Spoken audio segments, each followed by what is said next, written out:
Welcome to MiConvert. In this tutorial, I'll show you how to convert DAE files to USDZ format, completely free and online.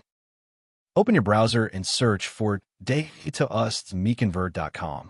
Click on the first result to go directly to the converter. You're now on the DAE to USDZ converter page. The interface is clean and easy to use. Let's upload a file. Click the Choose File button. A file picker will open. Select the DAE file you want to convert, then click Open.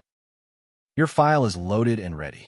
You can see the file name, size, and target format. Click Convert now to start the conversion. The conversion is in progress. You can see the progress bar moving. This usually takes just a few seconds. Done. Your file has been converted successfully. Click Download to save a USDZ file to your computer. That's it. Visit MiConvert.com for more free conversion tools. Subscribe for more tutorials. Thanks for watching.